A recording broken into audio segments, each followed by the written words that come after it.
Okay, now we have a really special treat, because I know how much effort this speaker puts into her presentation. And it warms my heart, because I know that you're going to be as delighted as you can be. Let's see here, am I right to oh yeah, okay, yes. As I was saying, this is going to be a really spectacular presentation, and I'm so glad that Amanda Sherlock is here.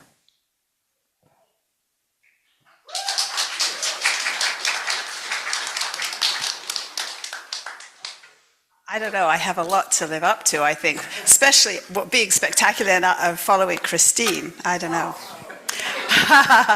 It's exciting to be here with you. Well, thank you. How's the sound? I've been hugged since I did the mic check. It's okay, good. So when Brian asks me to speak, first thing I do is find out what the theme is, and then I run it through my repertoire of Happy for No Reason talks. And as you can see by my pants, I'm wearing my Happy for No Reason pants, which means we're going to do Happy for No Reason. The theme this month is understanding, and one of the principles of Happy for No Reason is the mind. And it also ties in beautifully with Unity Principle number 3, which is we create our life experiences through our way of thinking. And the title of the talk, as you could see if you read it, was Make Friends with Your Mind. The other title that didn't make it was Is Your Mind Your Friend or Your Foe? So we'll take a look and see how we can really make friends with our mind. And Christine's example of meeting Wayne Dye was a perfect example of how she set her mind to do something and she did it. So in Happy for No Reason, the mind has 3 aspects. The first one is question our thoughts. Examine our beliefs. Is our mind telling us the truth, especially if it's trying to bring in some negative stuff like, I couldn't possibly meet him, that's crazy. And, you're not allowed to be here, leave and don't come back. That was like not true. The next one is go beyond our thoughts and let go. So free myself of my negative thoughts and feelings. And then the third one is incline your mind towards joy. Lead into thoughts that support our happiness, our spirituality, and our joy. As you know, our negative thoughts really rob us of happiness. And, I know for myself, when I'm thinking a negative thought and I notice it, I can just feel it in my body. I just start to cave in versus having a positive thought. And I stand up straight and I feel much better. So you probably realize that our thoughts are so automatic, and they were formed many years ago. Most of them were formed in our childhood. And even before that, our ancestors with fight and flight had to be on the lookout for negative things. But there aren't any saber-toothed tigers roaming the streets of 5 cities. So we don't have to be quite on alert like our ancestors did. Studies show that 2 out of 3 adults have low self-esteem because of their thoughts. 80% of kindergartners have high self-esteem. By the time they get to 5th grade, only 20% of them have high self-esteem. And then high school seniors only have 5% of high school seniors have high self-esteem. So given the fact only 5% of high school seniors have high self-esteem and we get to 2/3 of adults, something definitely happens in those later years. Let me ask you a question. Who talks to themselves? Okay. So if you didn't raise your hand, you're probably saying, do I talk to myself? I'm not sure if I do. Maybe I do. Who knows? So if you've taken the Happy for No Reason class, we have some statistics. So for example, how many thoughts a day does the average person have? 10,000. 10,000? 60,000. Yeah, 60,000. You can take it again. Okay, and so how many of those thoughts, what percentage of those thoughts are the same as the thoughts we had yesterday? 80%. Bit more than that. 95%. 95%. And what percentage of those thoughts are negative, or what percentage of them are positive? 80% negative, 20% positive. 80% negative. So that means then that we've got, if 95% of them are the same as yesterday, or a decade ago, or a lifetime ago, that means that we have 57,000 thoughts that were the same as yesterday. And if we add in that 80% of negative, which, if my math is correct, that means we have 48,000 repetitive negative thoughts a day. So it's not surprising that 2/3 of adults are feeling low self-esteem. By the way, I didn't say hi to the people on Zoom. Hi, my Zoom family.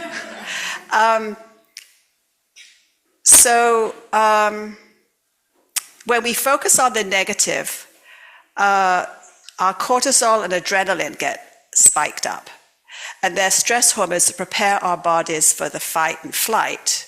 And as you know, when that happens, everything happens in our bodies. Our bodies don't feel good. We're feeling generally unhappy. Our unconscious bias, because of that ancestral thing, is to be always on the lookout for negative things or scary things. I mean, even just looking at a plant, my tendency if I see a plant is to see the dead leaf or the wilted flower rather than the beautiful blooms on it. I have a huge hibiscus outside my window, and I tend to look to see what I need to pull off.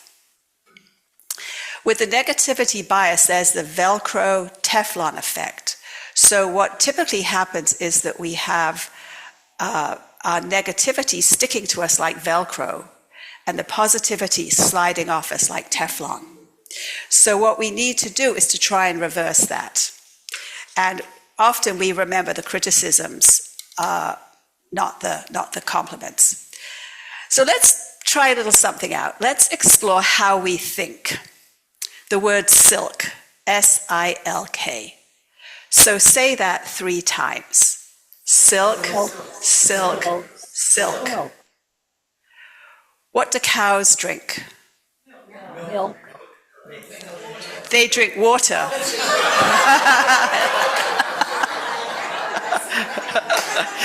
That's what you get when you grow up in Wales. You see what cows drink. Okay, so that may not be a fair question for those of you who don't have any animal husbandry experience. Let's try another one that levels the playing field. Something we all know, roast, R-O-A-S-T. So say roast 3 times. Roast, roast, roast. What do you put in a toaster?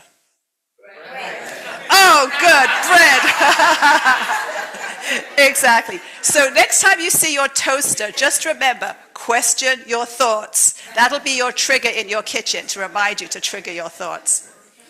So when we tend to look at the negative, what are we missing? We're missing all of the beauty that's around us, and we'll spend a little more time in that today. When we have the intention to look for the good, we're retraining our reticular activation system. And that is a bunch of cells at the bottom of the brainstem. And what it does is it's like a really good computer filter. I mean, computers are exactly like brains, right? So it's a filter that brings up to our attention the things that it thinks we need to know. And you've probably had the experience, if you're looking for a car or you've bought a car, you suddenly see all those cars out there. And that's what the reticular activation system is doing. So part of the way of getting it to give us more information that we want to have more positivity is to create new neuropathways. And so a neuropathway is a pathway in our brain, a neuropathway. So think of it like a field of tall grass. If you walk through the field once, you can't really see anything, that you can't see your track. If you walk through 10 times, you start to see your track. But if you walk through it 100 times, then you've got a defined track that you can see. So that's what we're doing when we're retraining our minds to think of the positive versus the negative, because probably the negative is what's got that track through that tall field. So there are 3 ways to create a new neuropathway. The first one, as I mentioned earlier, is to look for the good. Look for the good everywhere.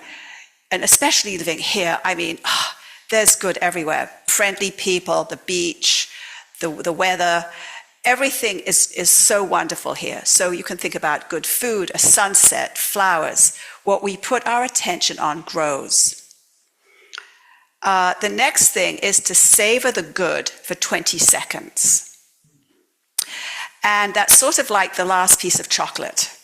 I don't know about you, but the last piece of chocolate I savor much longer than the previous 2, 4, 6, 8, 10 pieces of chocolate that I've eaten.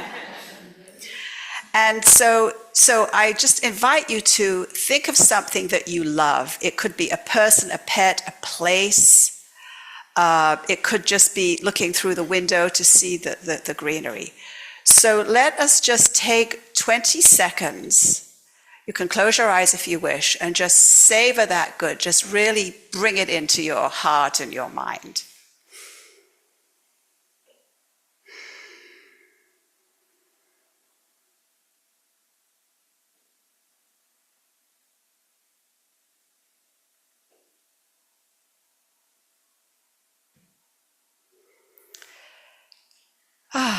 Everybody looks very peaceful and happy.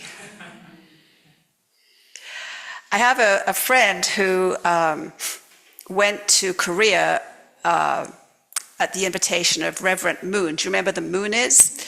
Well, they were offering free trips. Well, she got a free trip anyway. And the Koreans were so lovely and generous and hospitable. And I was in Kauai with her a few years ago, and we were somewhere lovely, and she hadn't brought her phone or her camera. And so she said, well, don't worry, I'll take a Korean photo. And I said, what's a Korean photo? So what she did was, and I don't know if this is a Mooney thing or a Korean thing, but she looked at it, she savored it for 20 seconds, and then she blinked her eyes like closing the camera shutter. And that was her Korean photo. She put it into her mind and her heart. And I just thought that was so lovely. And I do that. If I don't have my phone with me, I just take a Korean photo. The other way of creating a new neural pathway is to have a 3-to-1 ratio where when you have something negative happen, you bring 3 things in to neutralize the negative. So what happens is that you can really just like blank it out. I had a situation a couple of weeks ago. I was dog sitting in San Luis, and I ran home to get some stuff. Well, I ran it with my car. And while I was driving back, I went the back way when I went back to San Luis. And I was driving along Noyes Road, and I heard this click, and I thought, that's strange. And I looked behind me. I thought I'd driven over a branch, but I hadn't. So I continued on, and sure enough, the red light came on. So I pulled over in that big place after the dump and opened the hood, and sure enough, the alternator belt had broken. I could see it.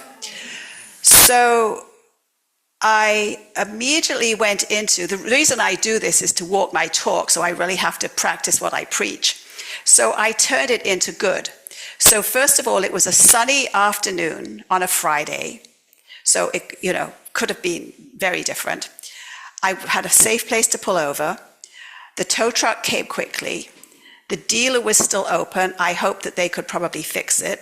They couldn't. He took me back to the dog sit. And if you need to be without a car, being in San Luis without a car is the best place to be, because if I was without a car at my house, I'd have to, borrow a car, Uber it, or go without. Not that I don't have enough food, but, there's always that one bit of thing. So the next morning, I walked half a mile to get a muffin. The next morning, I walked to the UU, because I was curious about going to UU, so I was able to walk to the UU. That afternoon, my lovely stepdaughter brought me home. On Monday morning, I asked Cindy, thank you, Cindy, because she was going up to town, so she took me up so I could be there at 8 o'clock. And then I waited for them to fix my car. They were right next to my favorite place that has great muffins, so I had a muffin there, a different muffin than the one I walked to. And I was able to do a call on Zoom sitting in their lounge. So everything was just perfect. And the fact that I'd broken down had actually been forgotten because of all of the good that came out of it. The $800 bill didn't get forgotten, though. Oh, well.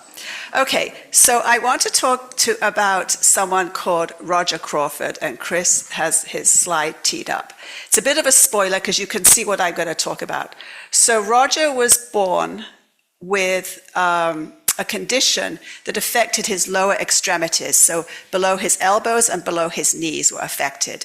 He had a thumb on his right hand, 2 fingers on his left hand.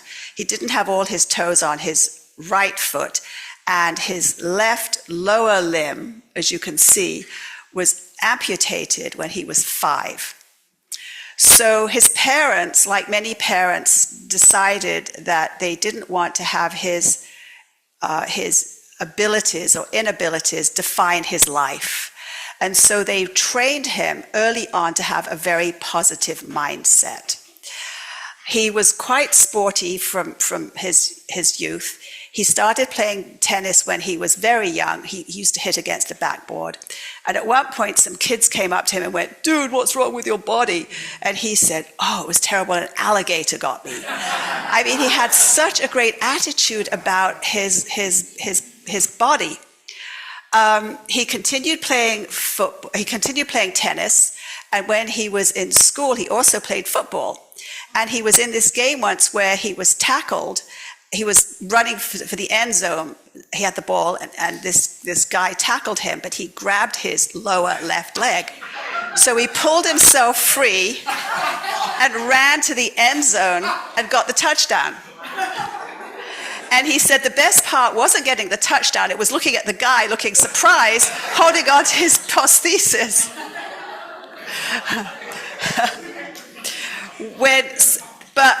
And there's more. So he went to Loyola and continued to play tennis. He was the first Division I college athlete to compete with a disability affecting all 4 limbs. And then he also in college was honored by the NCAA as the first person with a multi-limb physical challenge to compete in a sport. And when he graduated, his record was actually 22-11, which is pretty good for anybody, especially somebody with that kind of disability. So he says that the only difference between him and us is that we can see his challenges. He can't see our challenges. And he says that he hasn't overcome anything. He's just learned what he can't do. He can't play the piano and he can't use chopsticks. So those are the things that he recognizes that he can't do. And he says he does what he can do with all his heart and with all his soul. And I think it's a really good thing for us to remember, plug for Chris's Aging Gracefully groups, is that, we talk about how we're adjusting our lives as we age. And I'm learning the things that I can't do, but embracing the things that I can. Okay. So the final thing I want to talk about is a perfect example of unity principle number 3, which is we create our life experiences through our way of thinking. And this is Byron Katie. And you may have heard of her. I was always confused by her name because it sounded like I had her name transposed. Her name was actually, her birth name was Byron Catherine Reed.